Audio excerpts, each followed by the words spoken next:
Earlier this year, it was announced that the reason guitarist Jim Root did not tour with Stone Sour was so he could focus more on writing music for Slipknot's new album. A recent post on Root's Instagram sparked a conversation, which eventually led to Root telling a fan that he's not in the band anymore, that it wasn't his decision, and that he's not happy about it. On the website, a message from Stone Sour was posted confirming the split. The post said that they wanted to wait until the new Slipknot album was done before they broke the news, and that it was best for both bands. The post also said that they'd give more information when the time comes. Meanwhile, all of Slipknot's social media and website has been blacked out since February, with no reason as to why.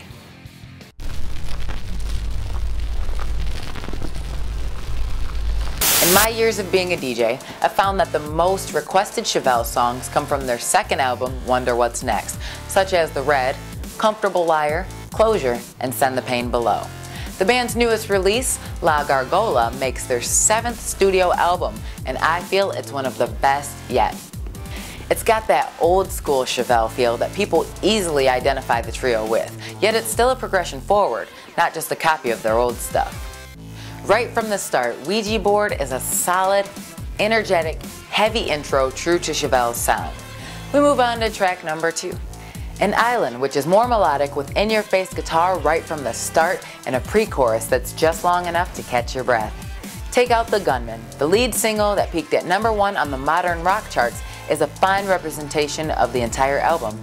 Jawbreaker has even more energy. If you plan on a calm, laid-back approach on this album, you planned wrong. Hunter Eats Hunter, probably the best song on the album. Heavy on guitar and matching bass, this song makes me clench my fists, and the vivid imagery leaves me wondering who or what the song is talking about. One Ocean. For the first time on the album, the tempo slows and the mood chills just a little bit. It's not a weak song by any means, but it does leave room to focus on the melody. On The Choking Game, the tempo picks back up a little. I like this song, but if someone forced me to choose a least favorite song on the album, this would probably be it. And then there's The Damned. This track is definitely in my top 3 on the whole disc. It's a key example of how Chevelle's musical style is so powerful that it sometimes makes me feel almost invincible. This would make a great workout song. Under the Knife. I feel like a broken record, but once again, this song packs a punch. Several layers of pure power makes this a multi-dimensional, smashing hit. And the last song, Twinge. It slows back down to add the finishing touch to a very well-rounded collection of music, and it kind of has a Deftones-like feel to it. When this song ends, I feel like my soul has been cleansed with rock and roll. La Gargola is an Epic Records release, and it's amazing front to back. It's a must-have album, and I give it 5 out of 5 horns up. There's more than just the front person to every band. Sometimes I feel like people forget exactly how important each member of the group is to the music. I'd like to shine a specific light on some of rock music's fine musicians whose roles are key to the success of the songs that we love. This is the Real Rock Review Spotlight.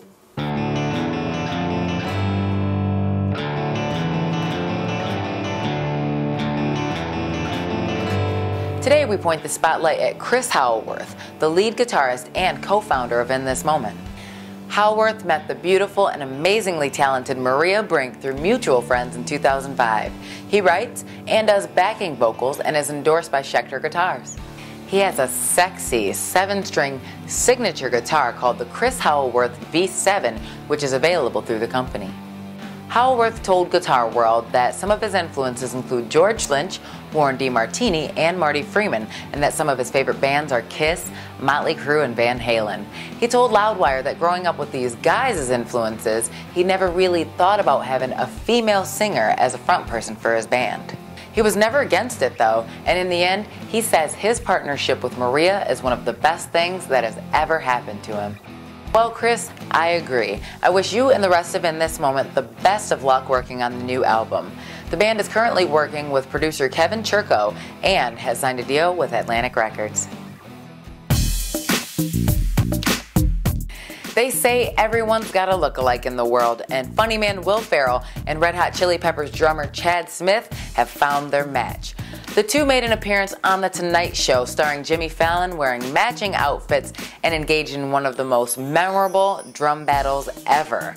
After going back and forth and landing a few funny put-downs, the pressure was on Farrell to bring it one last time.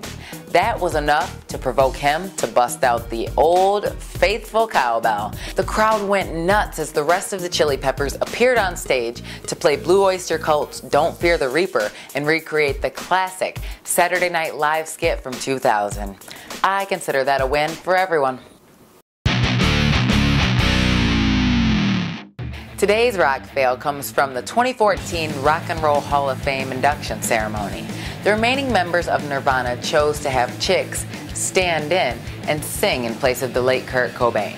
Kim Gordon of the band Sonic Youth sang Aneurysm, and about halfway through, well, this clip speaks for itself.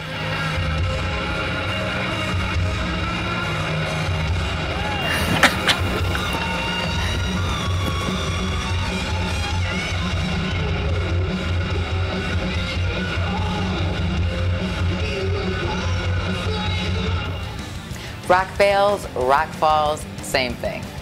I'm Andrea Love, and thanks for tuning in to my Real Rock Review. Catch up with me next time, because you never know what might happen in the world of rock and roll.